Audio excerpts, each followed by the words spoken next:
Due to the graphic nature of this murder case, listener discretion is advised. This episode includes dramatizations and discussions of murder and assault. We advise extreme caution for children under 13.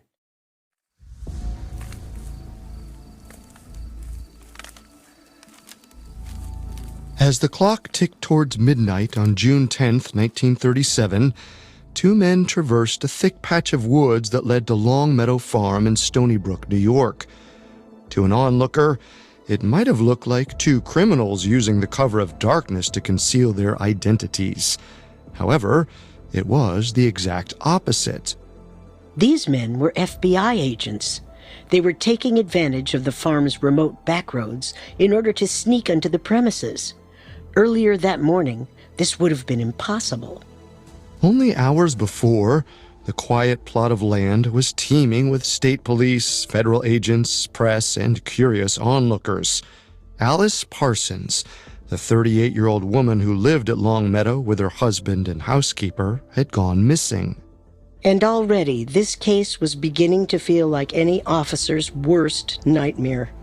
The evidence was scant, and none of the witnesses seemed to be telling the same story. The string of lies was dizzying, but various law enforcement agencies refused to cooperate with each other. Even the FBI was forced to sneak onto their own crime scene. Perhaps if they'd sorted through the confusing testimonies more quickly, they would have realized the horrifying truth. The house where Alice had been sleeping just 2 nights before may have been the home of her killer. This is our second episode on the 1937 disappearance of Alice Parsons.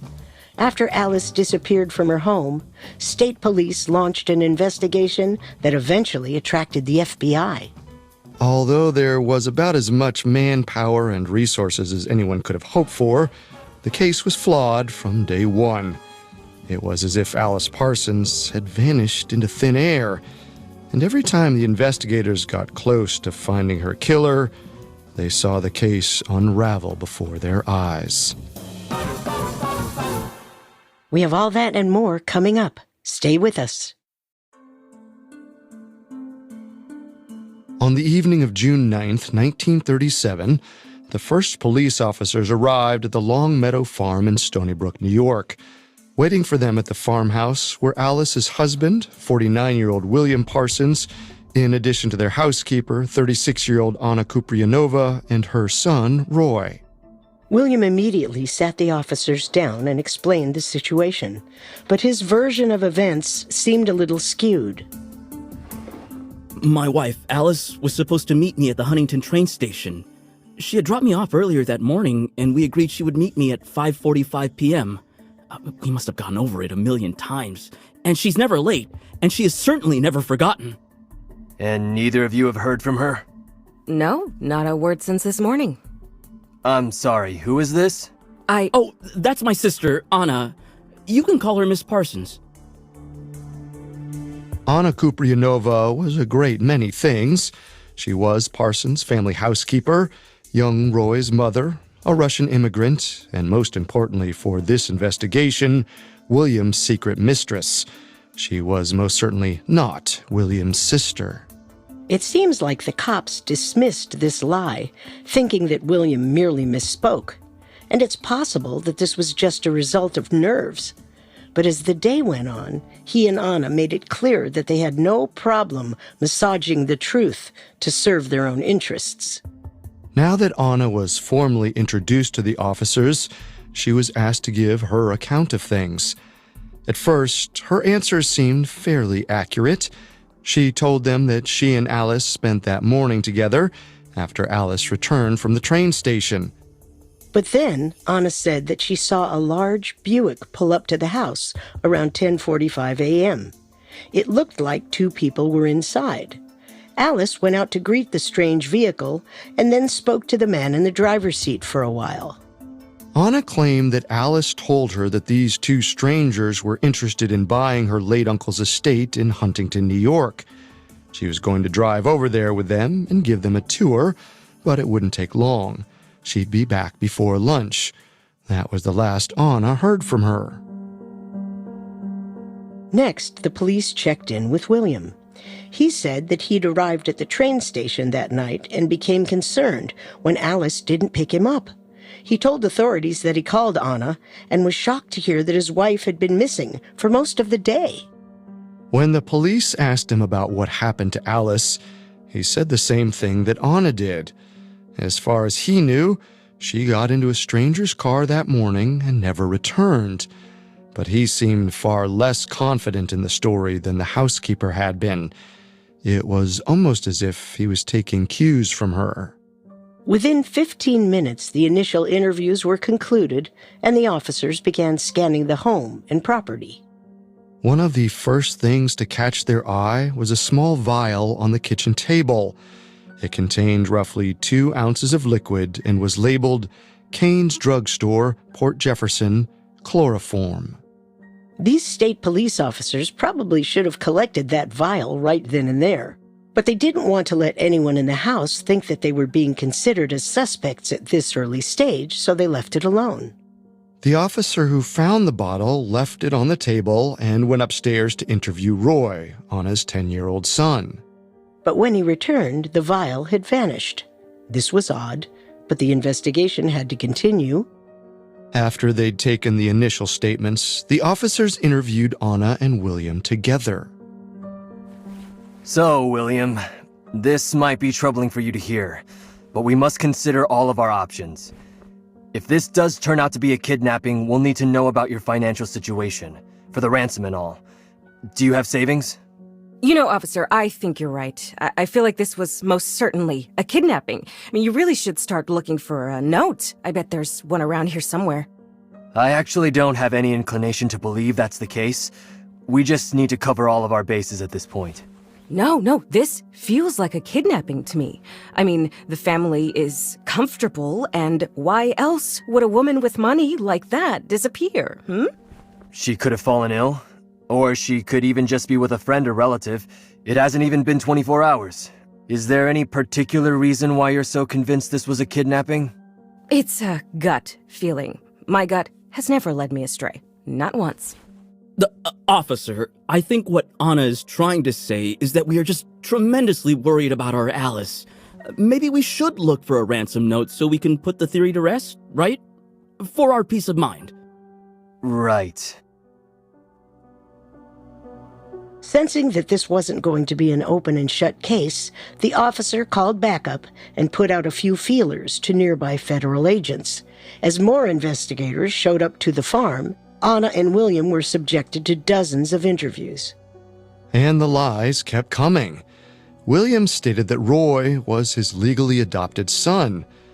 Anna insisted that Alice and William were happily married and never fought on any occasion. Both of them said that William only left the farm on average 4 times a year. All of these statements were completely false. No more than 10 minutes could pass without Anna bringing the conversation back to the possibility of a ransom note. It had to be somewhere, she claimed, and the officers were simply wasting time by not conducting a more thorough search. The detectives complied. By 11:45 p.m., 2 full searches had been conducted through the house, barn, and Alice's car. They didn't find a note. And these officers weren't just shining their flashlights around and taking haphazard glances. They had searched every inch of the space, twice. And both times they came back empty-handed. But still, the housekeeper insisted that there was a ransom note somewhere on the property. While the officers were trying to make sense of this, Anna was called into yet another interview. The police prompted her to give more of a thorough introduction. They asked Anna to tell them about her relationships with the Parsons and how she ended up at Long Meadow. Her answers were long, meandering, and almost completely false. I come from a long line of Russian nobility, aristocrats, intellectuals, cultured individuals. So naturally, this rural lifestyle, it isn't for me. I've always felt like a stranger in this strange land, especially after my husband died last year in Serbia. He was a great man, a very wise man. I miss him every day. And what about Alice? Did you think she shared this sort of intellectualism? Did you two have a lot in common? No, absolutely not. She was a woman who seemed a bit bland, you know? Well, I can certainly admit that I have a bit of a superiority complex. It was easy to see that she was a very plain and boring woman. I can't help but notice that you're using the past tense here. Oh, it's just been a long night, that's all. Miss Kupryanova, is everything you've told me tonight the absolute truth? Yes. Thank you for your time. By now, it was 1:30 a.m. The officers thought they'd exhausted all the questions that they had for William, Anna, and Roy. They were ready to wrap up after a long, confusing night. But just then, a new piece of information surfaced. In his final interview of the night, William revealed the details of Alice's will. Obviously, as Alice's husband, he was set to receive a large sum of money if she died. But the will had been altered at some point in the last few years. And after the revisions, Anna and Roy were also entitled to a combined $40,000. It was still very early in the investigation, but a theory was starting to take shape. There was the domineering housekeeper who couldn't stop lying, and the nervous husband who seemed to be backing her up. And now a will that promised both parties a healthy sum of money. Any investigator would have raised an eyebrow. But there were more immediate matters to attend to. 2 officers decided to search Alice Parsons' car for a third time, just to be safe. And to their surprise, they immediately saw something sticking out from underneath the passenger seat. The bright white envelope was visible even in the dead of night. It was hard to believe that any of the officers could have missed it during their previous searches. Either it had been overlooked by multiple police officers, or someone had planted it there. One of the officers ripped the envelope open. Inside was a ransom note. Will Parsons, I have your wife for $25,000 ransom. I calculate you could get that money in 24 hours. I have no place to keep her longer. Meet me at the bus terminal in Jamaica at 9:00 p.m. Bring money in a box. My man will call you by name and you go with him. He will take you to your wife, but mind, if any cop aboard, you'll pay for it, and she will never speak again. Coming up, the press descends upon Long Meadow Farms, and Anna Kupryanovas' lies finally get the best of her. Hi listeners, I'm Tom Morton, host of Parcasts' landmark show, Real Pirates, where we set sail alongside history's most notorious villains. Dive into their world during the golden age of piracy in an immersive audio experience. Listen as experts reveal the reality of life under the black flag. There is no evidence that I have ever seen of any pirate burying their treasure. Catch our previous episodes on Major Stede Bonnet, Charles Vane, and Blackbeard. Blackbeard himself as a pirate was a larger-than-life figure. He would put candles into his hair to frighten his victims. And still to come are the stories of Anne Bonny, Captain Kidd, and Henry Morgan. Join us for new episodes every Monday as we follow the rise and fall of the most legendary outlaws ever to sail the 7 seas. Real Pirates is a Spotify original from Parcast. Follow and listen to Real Pirates for free on Spotify. And now back to the story. At 1:30 a.m. on June 10, 1937, state police officers located a ransom note in the back seat of 39-year-old Alice Parsons' Dodge. The FBI arrived on the scene soon thereafter. This was the first indication of what happened to Alice since she was last seen the previous morning. Even though it seemed dubious, the officers chose to take it at face value. William called his wealthy older brother-in-law and asked him to withdraw the $25,000. They started preparing to meet the kidnappers at the agreed-upon location later that night. And if it were that simple, perhaps that would have been the end of things. Whoever wrote that ransom note would have received their money, and Alice just might have been returned to safety. But that isn't how things panned out. At roughly 2:50 a.m., the phone rang at the Parsons home. It was a reporter from the New York Daily. Ray Whitley, the special agent in charge for the FBI's New York office, picked up the phone. Special Agent Whitley, who may I ask is calling? We've received word of a kidnapping and a ransom note. This could be huge, Agent Whitley. I'm hoping you'll take the opportunity to get out in front of this narrative before it mows you down. How on earth did you hear this? I'm not at liberty to disclose that information. No comment. The ransom note had been discovered only an hour and a half earlier, and the only people present at the farm were fellow officers and the Parsons. To this day, we don't know how the information got out, but we know that Anna had been pushing the kidnapping narrative for hours and may have wanted the press on her side. The story spread from outlet to outlet, and by morning it was national news. And now that the details were public, there was no way the FBI could safely hand off the money. As the officers tried to navigate the mess that the media had made, Whitley called in 5 more agents. They arrived at 6:55 a.m. and promptly took control of the investigation.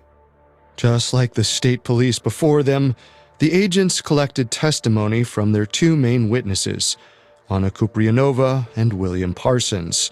And like clockwork, the two spouted lies at a rapid clip. Anna was seemingly getting more creative with her fabricated backstory. She told the FBI that she was related to a noble family that served under the great czars of Russia. And even though she'd just told an officer that her husband died in Serbia, she claimed he passed away in London. And as Anna's testimonies grew more colorful, William seemed to grow more and more worn down by the marathon interrogations. Not even a full day had passed since Alice disappeared. But in that short period, the Parsons home had descended into complete mayhem.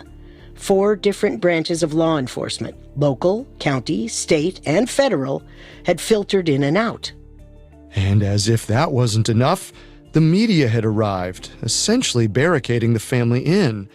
And while Anna Kupryanova seemed completely unfazed, William made it clear in his diary that he was on the verge of breaking down. G-men, as far as the eye can see. We even had to send the dogs off with the neighbors. They've been barking like hell this whole time. The local police are loud and clumsy. The federal agents are pompous and think they own the place. I haven't slept a wink. Feeling like this may never end. The rest of the day continued in the same fashion, with William and Anna taking part in extensive interviews well into the night. But William's mental state was clearly deteriorating. The FBI decided to withdraw for the night, even though they had plenty more questions for him. The federal agents set up a makeshift headquarters 2 miles away from the farm. As soon as they left, the rest of the officers followed suit. Suddenly, the house was quiet. William, Anna, and Roy were on their own for the first time in 48 hours. But Agent Whitley was smarter than that. He knew he needed to have eyes on Anna and William at all hours. So, he had 2 of his men sneak through the woods and onto the farm. Anna and William awoke to a knock on the door and were informed that the agents would be setting up shop in their guest room. They agreed begrudgingly. William and Anna weren't exactly in the position to be giving any FBI agents a hard time. With things in a more stable place, the FBI could begin to hone in on the leads that they had culled together over the past 2 days. They started with the ransom note. The first thing they noticed was a peculiar watermark on the paper. It spelled out CRON, which was short for Chronicon USA, a paper company based in Pennsylvania. This company was only distributed to 10 stores in Long Island, one of which was a short drive from Longmeadow Farm. So the person who wrote the note probably lived nearby too. For the next few days, this was the only substantial lead that the agents could find. Anna and William kept telling the same story, save for the embellishments that Anna would throw in every now and again. The investigators tried to widen their circle of witnesses, but neither William's nor Alice's family had anything substantial to offer, and none of the locals did either.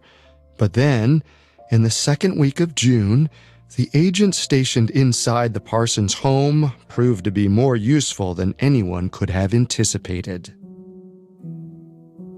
While Roy was out of the house, the two men did a thorough search of his room. They uncovered 2 sheets of loose-leaf paper stuck inside a textbook.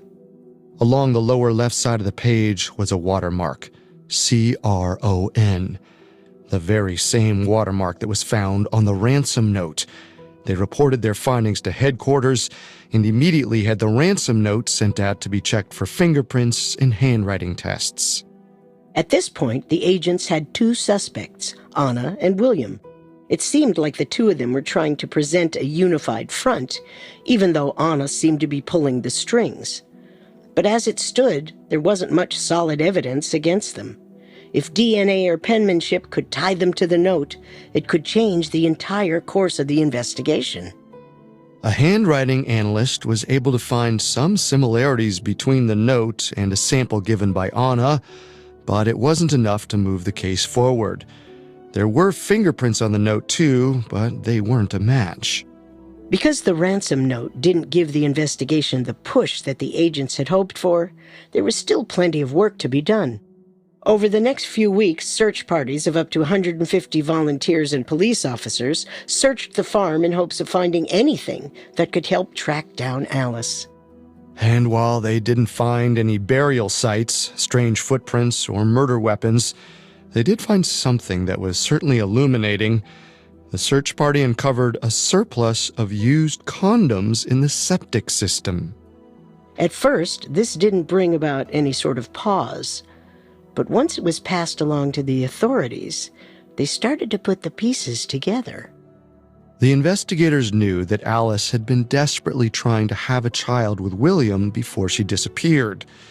It seemed unlikely that she would be using any form of birth control, but maybe he was having sexual relations with someone else, someone that he needed to be extra cautious to not impregnate, someone like the housekeeper. This was, of course, very circumstantial evidence, but it helped flesh out the theory that William and Anna were lovers. After the search parties proved to be mostly unsuccessful, the FBI decided to return their focus to the suspects. They started to take inventory of just how many lies Anna Kupryanova told within those first 2 weeks of the investigation. They found that there were days when Anna would change her answers to different officers within the hour. She lied about everything, from the personal details. My husband, he died back in Russia. So young, too. The Bolsheviks shot him down like swine. I miss him every day. Oh, my husband? Yes, he's been in London for years. A dishonest man, left me without a penny. Abandoned Roy without even thinking twice. What kind of man could do such a thing? To what happened the morning of June 9th, 1937. No, I couldn't make out the people that drove Alice away. It's a shame. I wish I could be more of a help. Yes, I got a rather good view of the people inside the Buick that Alice got into, actually. The driver wore a straw hat. There was a woman sitting next to him. She had a very round face with a fair complexion. Hard to forget a sight like that. Anna's adamant claim that she did not know how to drive also struck the agents as odd. She brought this up on multiple occasions, especially whenever the topic of Alice's car came into play. Alice's car, the Dodge, it was parked in the same place all day. I could have moved it, sure, but I can't even drive. Wouldn't even know how, even if I wanted to. Never learned. I really should get around to it. It didn't take long to figure out that this was yet another lie. A family friend told the officers that Anna could definitely drive. This person even remembered being there when Anna took her road test. The police also scrutinized William's previous testimony. And even though he couldn't hold a candle to Anna's theatrical displays of dishonesty, he certainly had trouble keeping his story straight. From the first day of the investigation, he insisted that he and his wife lived a perfect life. They never argued or strayed from one another.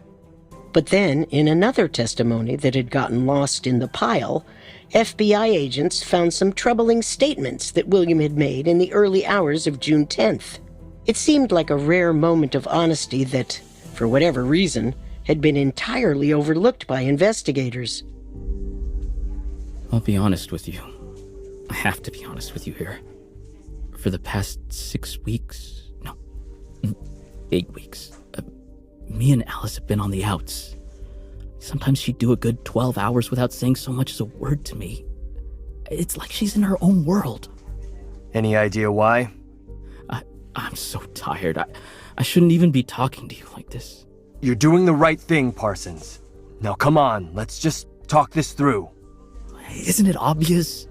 Me and Anna, we've been, and nothing gets past Alice, so of course she found out. But come on, what could I do? You see how Anna commands a room? Every set of eyes, every mind, every heart, she holds it all in the palm of her hand. It's like I'm powerless against her, and whatever she wants, I'll do it, even if it's not right. Are you saying that she killed Alice? What? Oh, I'm sorry. I'm just tired. I should go grab some coffee. Well, just hold on. That's all. I'm sorry.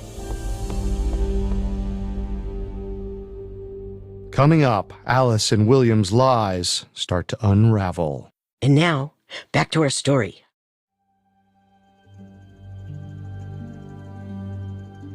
By July of 1937, 36-year-old Anna Kupryanova and 49-year-old William Parsons had been catapulted from persons of interest to prime suspects. At first, the FBI had trouble figuring out a motive. Then it became clear that William and Anna had been engaging in an affair. The agents theorized that Anna wanted William's wife, Alice Parsons, out of the picture so she could continue their romance freely. Perhaps more importantly, she wanted the inheritance that was promised in Alice's will. And somehow, she'd convinced William to go along with the plot. And even though the FBI had been watching them for an entire month, it was starting to look like they'd get away with it. Their testimonies were incredibly suspicious, but there still wasn't any physical evidence to tie them to the crime. And Alice's body hadn't been found. But FBI Special Agent E.J. Connolly wasn't about to give up on the case. He had been quietly lurking in the background for much of this time and watching the subtle behavioral changes in William and Anna. They'd been a unified front during that first month, but something had shifted. It seemed like William was starting to break. Even though he continued to show up for interviews, it was clear that he was losing steam. There was a change in Anna as well. She'd never been able to keep her story consistent, but now she was just getting sloppy. There was a new contradiction every time they spoke. With this in mind, Conley decided it was time to make his big move. At 6 a.m. on the morning of July 11th, a car drove up to Long Meadow Farm and picked up Anna and William. Once at the FBI headquarters, they each sat down in separate rooms and interviews commenced. However, early into the morning, a news report that came in caused William to wince. Agent Connolly, however, felt like he had won the lottery. A woman, just under 40 years old, had been found dead in the Long Island Sound. You read the paper today, Will? No, not yet. Why do you ask? Well, they found a body in the Sound, wearing a blue dress. You said last time you saw Alice, she was wearing a blue dress. Isn't that right? Yeah, that's right. Small world. They say the body showed signs of decay that are consistent with about 1 month of floating adrift. Say, didn't something happen about a month ago? Something significant. What was it again? That's when Alice Right. That's when Alice went missing. Talk about a coincidence. Now, if I were a betting man, I'd say that after the autopsy, they'll find traces of chloroform in her system. You're familiar with chloroform, right? You had that bottle on the kitchen table the night Alice vanished, so you must know a thing or two about it. The body wasn't Alice's, but it seemed like Connolly's bluff had worked. William grew withdrawn and the color left his face. Later that day, he asked to speak to the agent. If I just say that I killed my wife, can this all end? I'm begging you, I have nothing to live for anymore. I just want to protect Roy. You can't plead guilty to first-degree murder without all of the facts reviewed. I'll need a full confession, and you should know that because of Anna's connection to everything, the two of you will have to be tried together. Look, it's not that I killed her, it's just that I'm responsible for her death. So can't you just lock me up for that and make this all go away, please? It's not that simple. It's just not that simple, Will. Why are you protecting her? I love her. You must be able to see that. But it's hard. She's not easy. Anytime I would show any affection towards Alice, Anna would lose it. She grew more resentful of her every day. She hated her more than anything. And so, she killed her. I'm not saying that.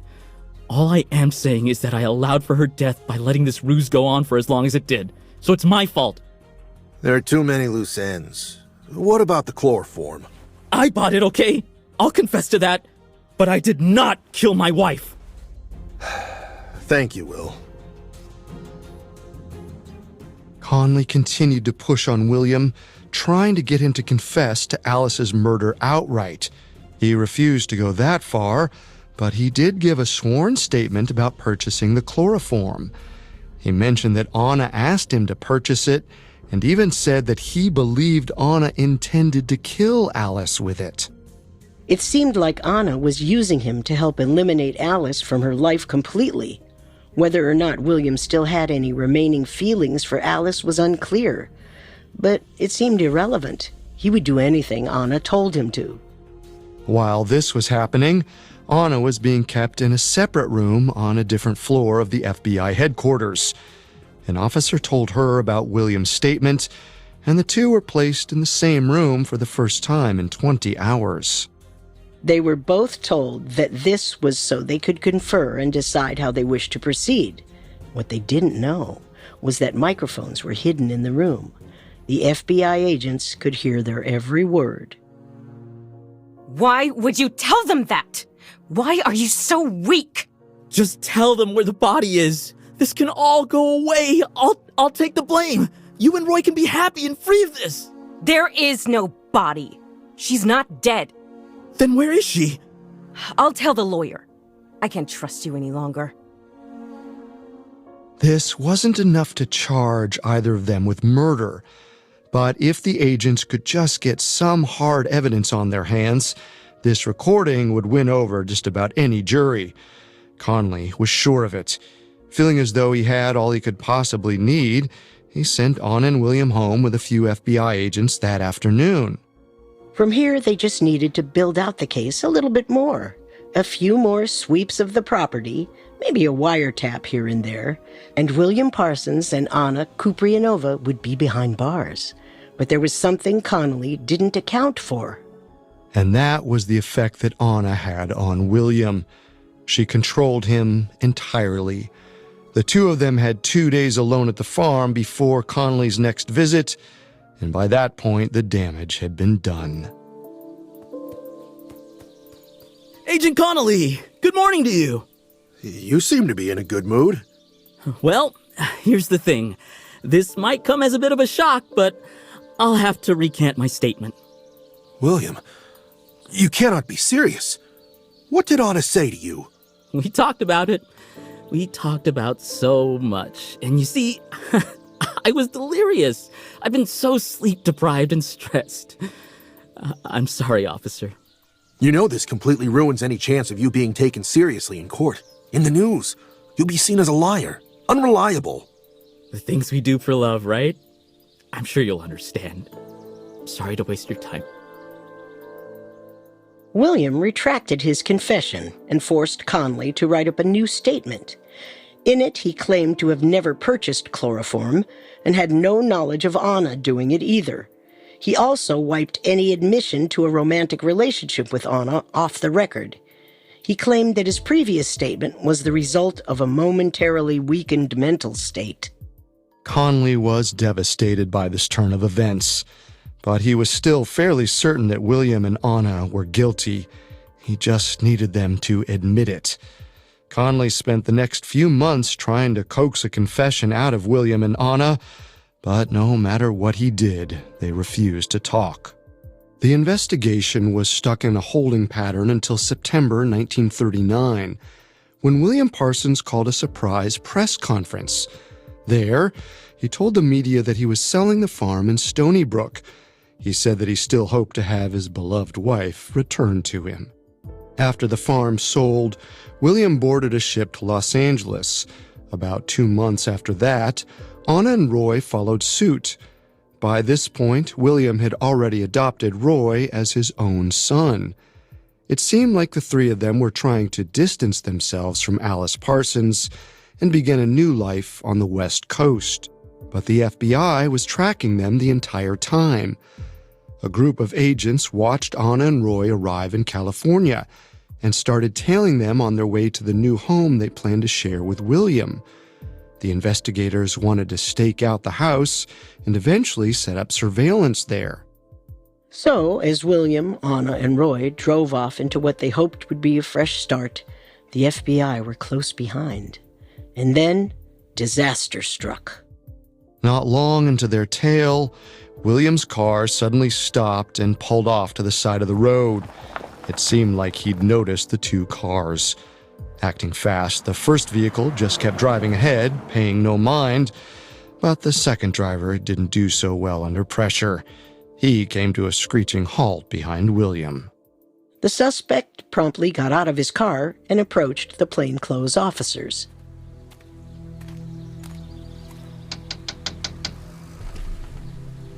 Good afternoon. What can I do for you, gentlemen? Oh, hello, sir. What do you mean? We're just out of gas is all. You've been following me for miles. That's crazy. That's nonsense. Right. Okay. Well, have a lovely day, officer. Incensed, William stomped back to his car and sped away. The officer immediately radioed headquarters and let them know what happened.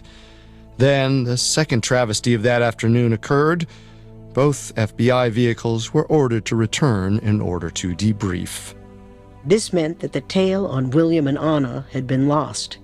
And not only could they no longer tail the two of them, but they had blown a golden opportunity for surveillance.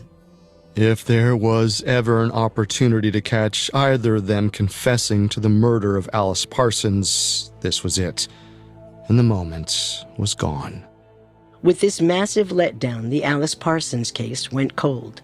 And even though the investigators seemed so close to finding the culprits, it was never revived. In the aftermath, the executor of Alice's estate was able to adjust the allocations in her will. Anna's son Roy was promised $15,000 that could be collected on his 30th birthday, but William and Anna, who might have gone to incredible lengths to get this money, were completely shut out.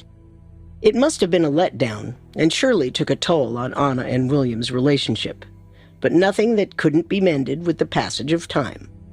On July 22, 1940, William and Anna were married. They lived out the rest of their lives together in San Benito County, California. On June 9, 1946, Alice Parsons was officially declared dead. To this day, a body has never been found, and there have been no new developments to the case.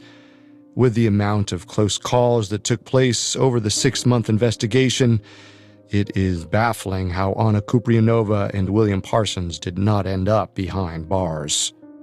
They were caught in an endless number of lies, both big and small. There is audio of the two of them candidly discussing Alice's disappearance, and William even confessed, and yet somehow they managed to slide in between the cracks. If there was even just a shred more physical evidence, they most likely would have been convicted. Most researchers seem to agree that Anna Kupryanova was pulling the strings, and that William Parsons acted as a mere pawn in her scheme. It's hard to tell if he was in on the plot the whole time, or if he was genuinely surprised by Alice's disappearance. The one thing that does seem clear is that he helped Anna get away with it. He appeared so submissive throughout the whole ordeal, and at times seemed to truly miss Alice. We have to wonder what was going on in his head as he tried to cover up whatever was done to a woman he'd spent the last 12 years with. But while William Parsons' story is strange and sad, the true tragedy here is that of Alice Parsons. She'd faced countless disappointments in life only to emerge a vibrant and warm young woman. And still, she met a demise that was cruel and unjust. And although she may never receive the justice she so dearly deserved, her story will not be forgotten.